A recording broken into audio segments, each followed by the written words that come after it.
मेरे पीछे योगी आदित्यनाथ की पुलिस हाथ पैर धो करके ना धो करके पड़ी हुई है। और तुम्हारे पीछे पुलिस क्यों पड़ी है?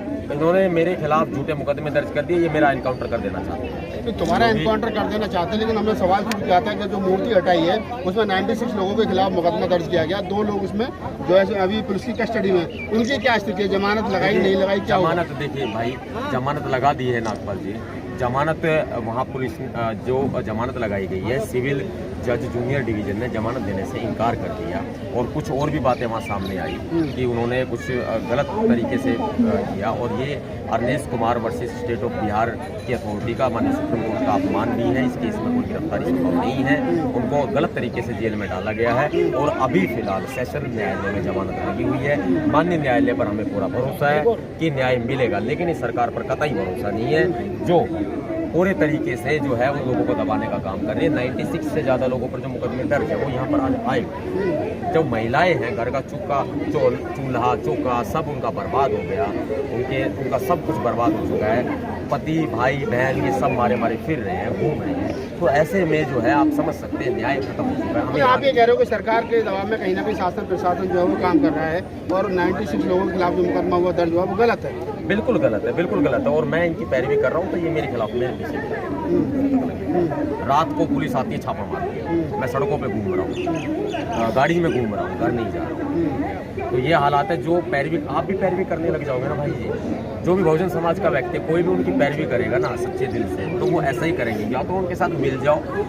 लोकल स्थानीय लोग जो हैं वो क्यों नहीं खड़े हो रहे हैं आंदोलन में? सारे लोकल स्थानीय लोग यहाँ पर, हमारी माता जी आए, वो स्थानीय लोग यहाँ पर आए, वो परेशान है, उनके मैं समर्थन में आया हूँ। ये प्रोटेस्ट निशा और एडवोकेट के द्वारा बुलाया गया है, ये प्रोटेस्ट भीमसेना के द्वारा नहीं बुलाया। मैं इनका साथ देने के लिए चुपचाप आकर के मैं नीचे बैठ गया था, अपना चेहरा मैंने बांध रखा था। मैं ना किसी कार्यकर्ता के साथ आया हूँ, अकेला आया हूँ, चुपचाप आया हूँ, छिपते छिपते आया हूँ, क्योंकि ये लोग मुझे उठा करके बंद करके ये मेरा एनकाउंटर कर देना चाहते हैं। मेरा असर बहुत बुरा करेंगे क्योंकि मैं इनसे बिका नहीं। इन्होंने खरीदने की कोशिश की, मंत्री एमएलए बनाने की खूब लालच दिए, मैं इनसे बिका नहीं।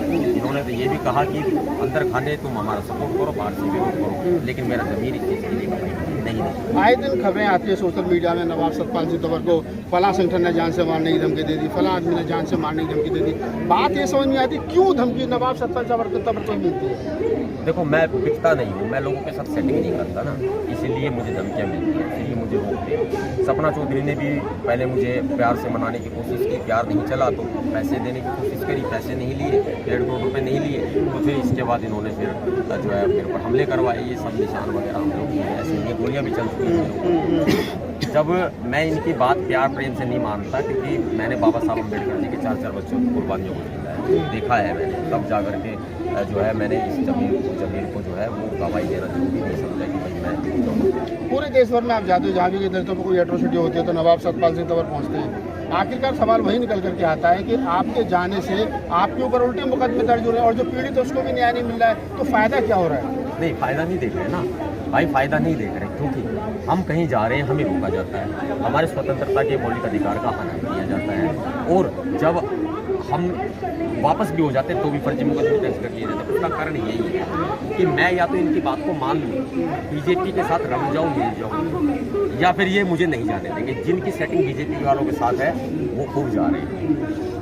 चंद्रशेखर आज़ाद भीम आर्मी के प्रमुख हैं, नवनिर्वाचित सांसद भी हैं, पूरे देश भर में उनका संगठन काम कर रहा है, वो भी जाते हैं। उन्हें पुलिस कभी रोकती है, कभी बुलाती है, बैठा के बात करती है, बीच का रास्ता निकालती है। उनके साथ तो ऐसा नहीं होता है। नहीं, वो अपने बारे में जानते होंगे, वो मेरे छोटे भाई हैं, उनका सम्मान है, पूरा सम्मान है, वो आगे तरक्की करें, मेरी शुभकामनाएं उनके साथ है। जब भी उनको जरूरत पड़ी, उनको पर हमला हुआ हो या फिर 2017 का सहारनपुर कांड हुआ हो, मैंने अपना भरपूर सहयोग किया, ऐसी कोई बात नहीं है। वो अपने बारे में वो जानते हैं, आई एम नॉट प्रवक्ता ऑफ स्पोक्स पर्सन ऑफ। आप ये कह रहे हैं कि जो लोग जिन लोगों के अंदर खाने सेटिंग है और उनको लोग पुलिस जाने दे रही है, उनके साथ बातचीत करिए, तो एक दो लोगों को एक्सपोज करो ना। कौन से ऐसे लोग हैं समाज में जो बीजेपी के साथ सेटिंग करके बैठे हैं? और नवाब सतपाल सिंह तंवर पर पुलिस पूरे देश की नजर गड़ाए बैठी है, और ऐसे कौन से लोग हैं जो बीजेपी के साथ सेटिंग करके समाज को गुमराह कर रहे हैं? देखिए, मैं CID IG नहीं हूँ, लेकिन मुझे ये लगता है कि जब सतपाल तंवर जाता है तो सतपाल तंवर को रोका जाता है।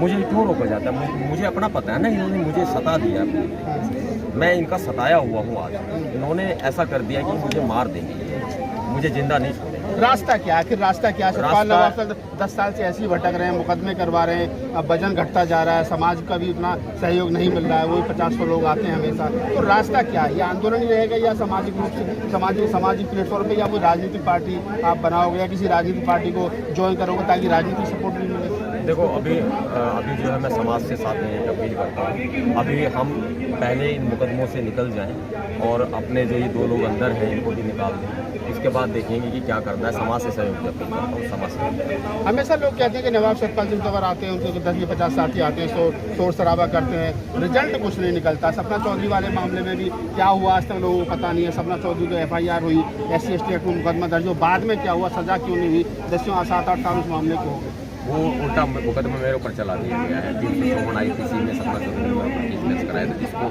माननीय पंजाब एंड हरियाणा हाईकोर्ट ने खारिज कर दिया। उसके बावजूद भी पुलिस ने जबरदस्ती मुकदमा मेरे ऊपर खोल दिया। हाईकोर्ट ने एफिडेविट दिला दिया सपना चौधरी से, उसके बावजूद भी उन्होंने मेरे ऊपर उल्टा मुकदमा खोल दिया।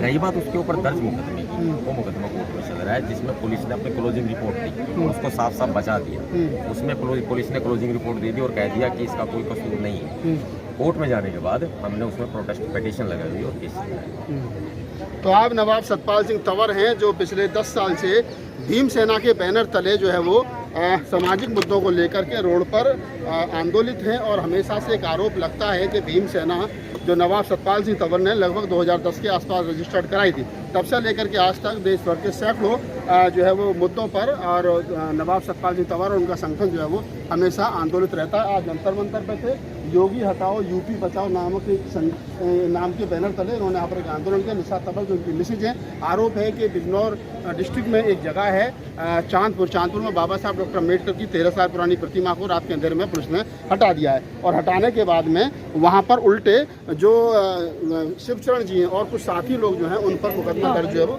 कर दिया गया है, जिसके चलते लोग जो आज यहाँ पर जंतर मंतर पर इकट्ठा हुए थे। निशा सतपाल सिंह तंवर जिनके आह्वान पर यहाँ पर ये तमाम लोग तमाम महिलाएं आए हैं। तो तंवर क्या कहना चाहोगे निशा जी इस मौके पे? आप सभी को मेरा क्रांति चाहिए। जैसे कि आपने देखा होगा बिजनौर में चांदपुर शहर पड़ता है, जहाँ पर बाबा साहब की 13 साल पुरानी मूर्ति लगी थी और योगी सरकार द्वारा पुलिस के द्वारा उस मूर्ति को तोड़ दिया गया और जिससे कि हमारे पूरे बहुजन समाज का अपमान किया गया है। क्योंकि बाबा साहब से उन लोगों को बाबा साहब से इतना डर है, एक मूर्ति से इतना डर है, तो आप समझ सकते हैं कि अगर शायद वो जिंदा होते तो उनका क्या होता। वो कहीं पर मूर्ति लगी होती तो उसको उठा के चोरी चुपके ले जाते हैं। उसी प्रकार में ये महिला है जो कि आज चांदपुर से चल के पैदल चल के ये महिलाएं 2 दिन से पैदल चल रही थी और आज ये यहाँ पर पहुँची है महिलाएं। इन्होंने लाठी खाए, डंडे खाए, इनके कपड़े फाड़े गए, घसीट घसीट के पीटा गया, इनको बेहोश कर दिया गया था। आज सारी महिलाएं जंतर मंतर पे अपने बाबा साहब के मिशन के लिए, अपने बाबा साहब की मूर्ति के लिए, अपने भगवान की मूर्ति के लिए आज हमारी महिला यहाँ पहुंची। निशा जी एक बात बताइए, आपने आह्वान किया था कि 3 जुलाई को हम जंतर मंतर पर बड़ा प्रोटेस्ट करेंगे। इसके बाद भी अगर सरकार आपकी नहीं सुनती, योगी सरकार नहीं सुनती, जो लोग पुलिस गिरफ्त में उनको नहीं छोड़ा जाता है, उनके साथ न्याय नहीं होता, तो फिर क्या करेंगे आप? देखिए सर, अभी हमने उनको चेतावनी दी है कि हमारे जो 96 लोगों पे मुकदमा दर्ज किया गया वो वापस लिया जाए। जो हमारे चांदपुर में 96 लोगों के ऊपर मुकदमा दर्ज किया वो वापस लिया जाए। बाबा साहब की प्रतिमा है जो तोड़ के वो लेके गए हैं, वो जिस तरह से लेके गए मान सम्मान के साथ हमारी उस बाबा साहब के भगवान जी की मूर्ति को लगाया जाए। और मेरे जो फादर है 73 ओल्ड है जो कि, और उनको रिहा किया जाए। अगर हमारी मांगों को नहीं मांगा जाता है तो हम लखनऊ में जाके पूर्ण बहुजन समाज और अन्य समाज के साथ में जो भी हमारे जितने भी हैं, मुस्लिम समाज हो गया, आदिवासी, गरीब वर्ग के तबके जितने भी लोग हैं, सभी मिलकर वहाँ पर प्रदर्शन करेंगे। अपने आपको नहीं लगता कि बेहतर होता कि आप जो बिजनौर डिस्ट्रिक्ट है उससे कलेक्ट्रेट पर धरना करते, वहाँ पर धरना देते, तो आपकी बात को ज़्यादा तरीके, अच्छे तरीके से, बेहतर तरीके से सुना जाता, वहाँ के शासन प्रशासन पर जिला स्तर पर दबाव बनता? देखिए सर, जिला स्तर पे हमने बहुत कोशिशें की हैं। काफ़ी दिन से वहाँ हमारी जो महिला हैं डेली धरने पे बैठ रही थी, कोई सुन, लेकिन जंतर मंतर ये एक सेंट्रल पॉइंट है। जंतर मंतर जहाँ पर हमारे यहाँ की आवाज़ उठ के ना देश के हर कोने पे आवाज़ हमारी पहुँच सकती है। तभी सरकार कुछ करेगी, अदरवाइज नहीं कर सकती। ये घटना आप कहाँ की बता चलिए, रही तो हैं कि जहाँ पर बाबा आपको साहब निशा तंवर थी, हमने इनसे ही बात करने की कोशिश की और जानने की कोशिश की कि आखिरकार पूरा मामला क्या है। सबसे बड़ी बात वही निकल करके आती है कि जिन मुद्दों को लेकर के नवाब सतपाल सिंह तंवरिया, निशा तंवरिया बैठे हैं, पुलिस के ऊपर बार बार ये आरोप लग रहा है कि पुलिस की निगरानी में ये सब हुआ है। आखिरकार मामला कोर्ट में है और कोर्ट अपना डिसीजन देगा, सुनाएगा।